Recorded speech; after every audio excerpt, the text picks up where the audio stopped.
Hello and hi, welcome back. कैसे आप सब? उम्मीद करता हूँ आप बहुत अच्छे होंगे। मैं हूँ ओएस हुसैन और स्वागत है आप सबका ओएस लर्निंग प्लेटफॉर्म में।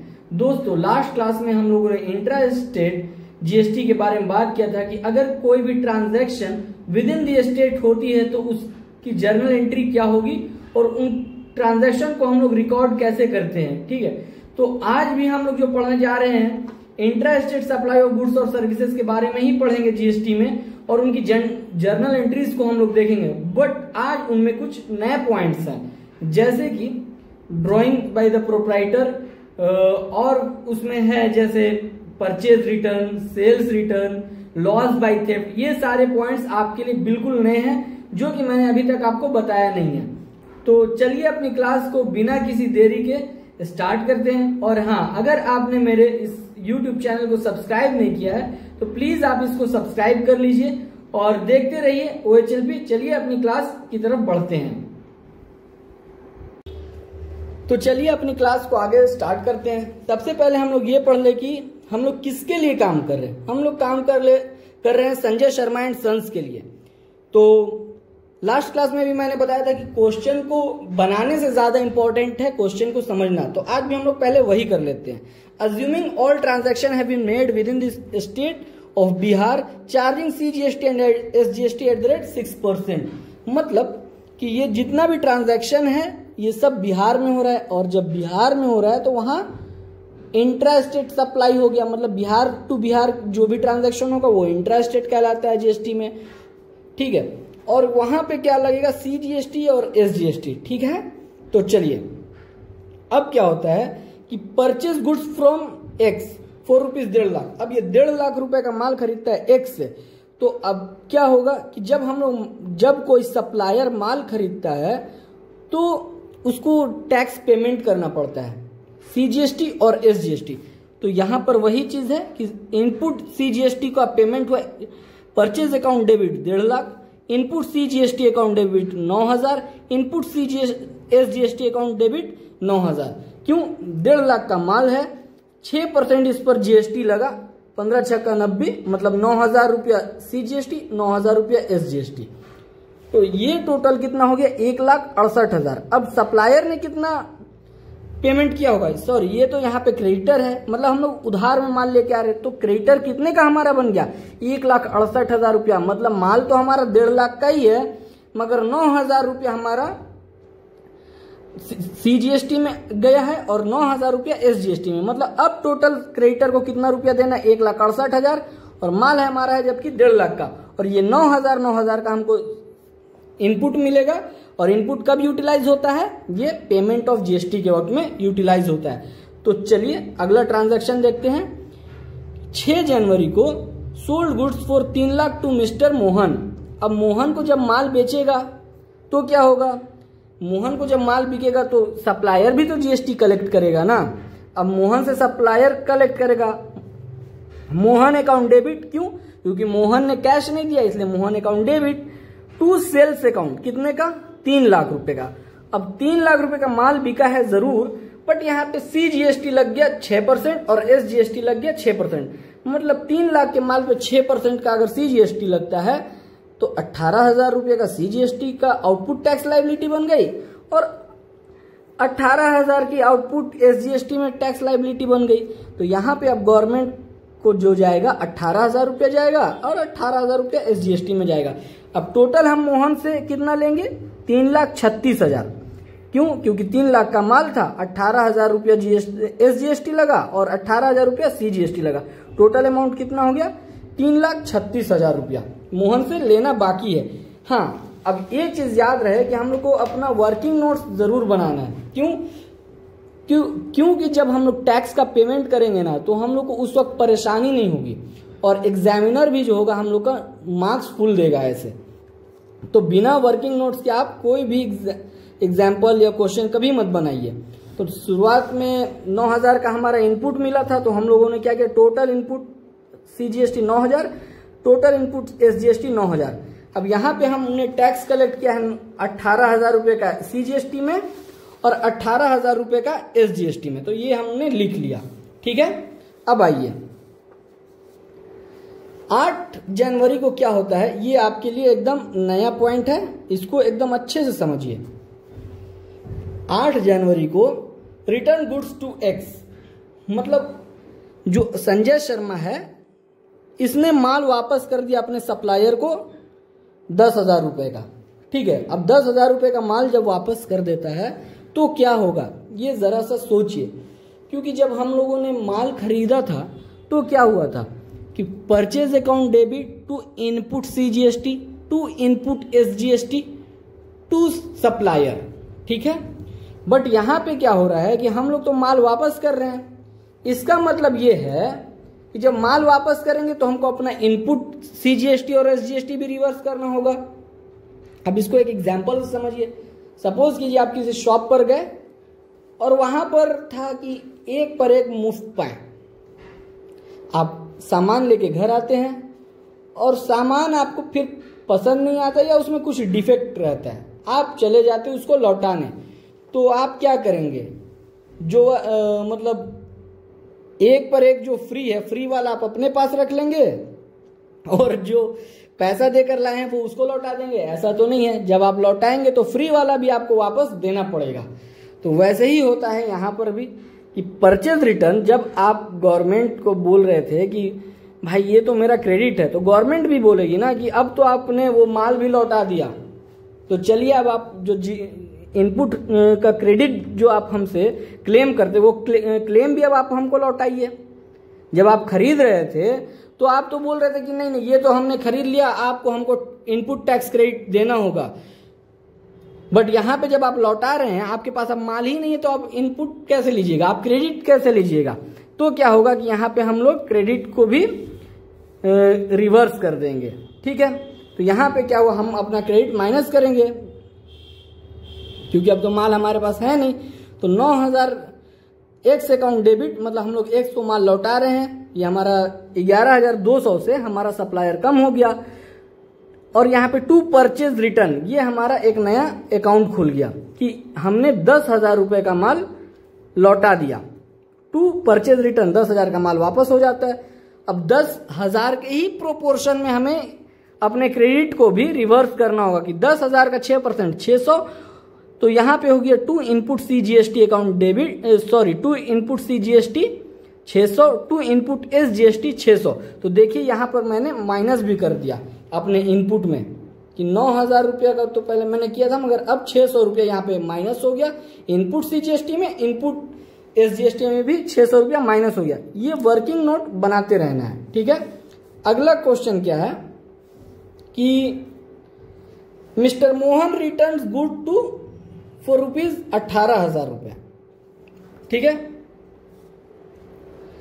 अब जिसको हम लोगों ने माल बेचा था मोहन को 3 लाख रुपए का, अब वो क्या करता है कि 18,000 रुपए का माल वो भी लौटा रहा है। अब जब वो माल लौटा रहा है तो क्या होगा, सेल्स रिटर्न अकाउंट डेबिट, क्योंकि जब हम लोग सेल करते हैं तो क्या करते हैं, क्रेडिट करते हैं। अब चूंकि माल हमारे पास आ रहा है तो हम लोग क्या करेंगे, सेल रिटर्न, मगर हो किस फेस में आ रहा है, सेल रिटर्न के फेस में आ रहा है। तो cell return account debit 18,000, output CGST account debit. हम लोग अब क्या कहेंगे गवर्नमेंट को कि चूंकि जैसे आप क्रेडिट रिवर्स कराए, अब हम लायबिलिटी भी अपने रिवर्स करेंगे। जब हम माल बेचे, क्या होता है कि जब हम लोग माल बेचेंगे तो जीएसटी कलेक्ट करेंगे। ठीक है, और वही जीएसटी को हम लोग गवर्नमेंट में पेमेंट कर देते हैं। बट अब जब अगला हमको माल ही लौटा दिया है तो हमको जीएसटी जो कलेक्ट किए उससे वो भी तो उसको वापस करना होगा ना, कि ठीक है आप इतने रुपए का माल हमको वापस कर रहे हैं, तो अब आप जो जीएसटी का पेमेंट आप मुझे किए हैं वो भी वापस लीजिए। बात को समझिए कि जब अगला हमको माल लौटाएगा तो उसको हमको तो जीएसटी का पैसा भी वापस करना होगा। अब एक 18,000 रुपए का जब वो हमको माल लौटा रहा है तो 18,000 रुपए की जीएसटी का पैसा भी तो वापस करना होगा ना, कि 20,160 रुपया अब हम उसको वापस करेंगे। क्यों, क्योंकि 18,000 रुपए का तो माल हो गया और उस पर जो हम लोगों ने जीएसटी कलेक्ट कर लिया था 6% का, अब वो 6% का जीएसटी भी हमको वापस करना है। तो sales return account debit 18,000, output CGST account debit 10,080 रुपया, आउटपुट एसजीएसटी अकाउंट डेबिट 180 रुपया टू मोहन अकाउंट। अब यहाँ पे हमारा डेटर 20,160 रुपए से कम हो गया। ठीक है, अब यहाँ पे हम लोग क्या करेंगे, अपना आउटपुट CGST भी कम कर लेंगे, -1080 रुपया, -1080 रुपया SGST में भी। यहाँ पे हम हमारी जो टैक्स की जो लाइबिलिटी है ये घट गई, तो अब हो गया 16,920 रुपए। ठीक है, अब हम लोग अगला ट्रांजैक्शन देखते हैं। अगला जो ट्रांजैक्शन है हमारा टेलीफोन एक्सपेंस पेड। अब जब टेलीफोन का एक्सपेंस पेड होगा तो टेलीफोन क्या है, हमारा टेलीफोन एक्सपेंस क्या है, डेबिट हो जाएगा 10,000 रुपया। अब इनपुट CGST उस पर भी हमको क्रेडिट मिलेगा, क्योंकि जब हम पेमेंट करेंगे तो उस पर भी हमको GST भरना पड़ेगा, तो जो GST हम लोग भरेंगे उसका क्रेडिट ले लेंगे। इनपुट CGST अकाउंट डेबिट 600 रुपया और इनपुट SGST अकाउंट डेबिट 600 रुपया। तो टोटल हम कितना देंगे अपने टेलीफोन वाले को, टेलीफोन कंपनी को हम लोग देंगे 11,200 रुपया। अब होगा टू बैंक 11,200, 10,000 रुपये का हमारा टेलीफोन का बिल आ गया, उस पर 600 रुपया हमारी GST लग गई। तो अब हमको टोटल कितना पेमेंट करना है, 11,200 रुपया। तो यहाँ पे अब नरेशन लिख लेंगे बीइंग टेलीफोन एक्सपेंस पेड, और यहाँ पे हम अपना 600 रुपया ऐड कर देंगे इनपुट में, अपना वर्किंग नोट में भी, कि अब हमारा 600 रुपया ऐड हो गया CGST में, और SGST में भी 600 रुपया ऐड हो गया। अब क्या होता है कि goods withdrawn by the proprietor 20,000। अब क्या हो रहा है कि प्रोप्राइटर जो है अपना गुड्स को विड्रॉ कर ले रहा है। अब प्रोप्राइटर विड्रॉ करेगा तो ये तो सेल हुआ नहीं, अब सेल होता तो हम लोग CGST और SGST दोनों ही कलेक्ट कर लेते हैं, मगर अब ये तो सेल हुआ नहीं, तो गवर्नमेंट क्या कहेगी कि आप अपना उसी प्रोपोर्शन में मतलब इनपुट टैक्स क्रेडिट को भी रिवर्स कर लीजिए।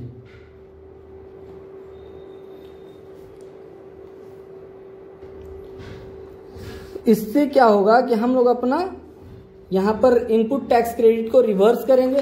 क्यों? क्योंकि अगर नहीं करेंगे तो गवर्नमेंट को भी नुकसान होगा, क्योंकि आप तो लाए थे माल बेचने के लिए, अब आप खुद से यूज भी करेंगे और उसका क्रेडिट भी इस्तेमाल कर लेंगे। तो ये तो गलत बात है कि आप ना बेच रहे हैं, आप खुद यूज कर लिए, यूज भी कर लिए और उसका क्रेडिट भी इस्तेमाल कर रहे, तो ऐसा तो नहीं चलेगा। आप बेच करके गवर्नमेंट को उसका टैक्स पेमेंट कर दीजिए। अगर आप टैक्स नहीं पेमेंट कर रहे तो ठीक है, अपना क्रेडिट वापस करिए, बोलिए कि हाँ हम इतने रुपए का टैक्स ये इनपुट नहीं यूज करेंगे, वही हो गया। फिर तो ड्राइंग अकाउंट डेबिट हो गया। यहाँ पे to purchase account, drawing to purchase होता है क्योंकि हमारा अब स्टॉक कम हो गया 20,000 से, तो 20,000 का 6% CGST और 6% SGST, to input CGST to input SGST 1200 करके ड्राइंग हो गई यहाँ पे टोटल हमारी 22,400 रुपए की।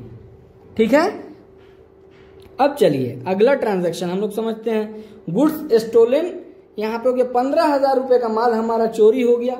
अब जब माल भी चोरी हो गया तो यहाँ पर भी वही कॉन्सेप्ट है कि अगर जब आपका माल चोरी हो जा रहा है तो यहाँ पे कोई माल तो आपका सेल आउट नहीं हो रहा है। अब जब सेल नहीं हो रहा है तो आप क्या हुआ कि जब आप माल लाए तो आपने उसका क्रेडिट ले लिया अपने टैक्स का। अब चूंकि वो बिका तो है नहीं, अब जब बिका नहीं है तो आप उसका क्रेडिट भी गवर्नमेंट को वापस दीजिए कि ना बेचना है, बिका नहीं बल्कि माल चोरी हो गया, तो गवर्नमेंट को तो लॉस हो जाएगा उसके टैक्स का। तो गवर्नमेंट क्या कहती है कि जब आपका माल चोरी हो गया तो आप एक काम कीजिए, जितने रुपए का चोरी हुआ उतना टैक्स वापस कीजिए हमको। तो loss by theft account debit यहाँ पे होगा, loss by theft account debit 16,800, to purchase account 15,000 का माल था, 15,000 पे कितना रुपया टैक्स होगा, 6%, 900 रुपया और 900 रुपया SGST। अब यहाँ पर क्या होगा कि हम लोग अपना क्रेडिट को कम कर लेंगे 900 रुपये से। यहाँ पे देखिए 900 रुपया हमने कम कर लिया, 900 रुपया SGST के भी इनपुट में हमने कम कर लिया। ठीक है, अब क्या है अगला transaction, payment made for balance amount, मतलब अब हम लोग इसका टोटल कर लेते हैं। टोटल हो गया कि टोटल इनपुट CGST हमारा आया कि 6900 रुपया, टोटल इनपुट SGST आया हमारा 6900 रुपया, और टोटल आउटपुट CGST कितना है 16,920 रुपया। टोटल आउटपुट SGST कितना है हमारा 16,920 रुपया। मतलब कि गवर्नमेंट को हमको देना तो है 16,920 रुपया और गवर्नमेंट से लेना 6,900 रुपया। तो इसका मतलब कि बैलेंस अमाउंट आप गवर्नमेंट को पे कर दिए, क्योंकि आपको देना ज्यादा है और लेना कम है। तो जितना ज्यादा देना है उतना रुपया पेमेंट कर दीजिए। 16,920 माइनस 6,900 10,020 रुपया CGST से पेमेंट कर दीजिए और 10,020 रुपया आप SGST से पेमेंट कर दीजिए। तो यहाँ पर जो क्या हुआ कि आउटपुट CGST अकाउंट डेबिट। क्यों? क्योंकि हम लोग क्या कर रहे हैं यहाँ पे अपनी लाइबिलिटी को खत्म कर रहे हैं, मतलब पेमेंट कर रहे हैं। और जब लाइबिलिटी हमारी खत्म होती है तो हम उसको क्या करते हैं, डेबिट करते हैं। तो आउटपुट CGST अकाउंट डेबिट 16,920 रुपया, आउटपुट SGST अकाउंट डेबिट 16,920 रुपया। अब हम लोग अपना ये यूटिलाइज कर रहे हैं क्रेडिट को टू इनपुट CGST और to input SGST 6,900 to bank 20,040 रुपया हम लोगों ने पेमेंट कर दिया। तो ये रही आज हम लोग की पूरी क्लास। उम्मीद करता हूं कि आज की क्लास आपको बहुत पसंद आई होगी। आज हम लोगों ने पढ़ा जो कि ड्राइंग्स बाय द प्रोप्राइटर, अगर प्रोप्राइटर ड्राइंग कर लेता है तो हम लोग उस केस में GST का क्या ट्रीटमेंट करते हैं, और फिर गुड्स लॉस बाय थेफ्ट या फायर हो गया तो क्या होगा, परचेज रिटर्न और सेल रिटर्न के केस में हम लोग क्यों उसको रिवर्स कर रहे हैं GST के अमाउंट को। तो ये सारी चीजों को आपने सीखा। और कल हम लोग जो सीखने वाले हैं वो ये सीखेंगे कि अगर हमारा CGST की आउटपुट टैक्स लाइबिलिटी हमारी ज्यादा हो जाती है तो क्या हम लोग IGST से उसका सेट ऑफ ले सकते हैं या SGST से ले सकते हैं। तो कल ही इन सारी चीजों को हम लोग देखेंगे। तो उम्मीद करता हूँ ये सारी क्लास आपको बहुत पसंद आई होगी और इसी तरह से अपनी नॉलेज को बढ़ाते रहिए और देखते रहिए OHLP को। अगर आपने मेरे इस चैनल को सब्सक्राइब नहीं किया तो प्लीज आप इस चैनल को सब्सक्राइब कर लीजिए और लाइक कीजिए, ताकि मुझे भी मोटिवेशन मिलता रहे और मैं आपके लिए रोज एक नए टॉपिक के साथ हाजिर होता रहूं। आज के लिए इतना ही, धन्यवाद।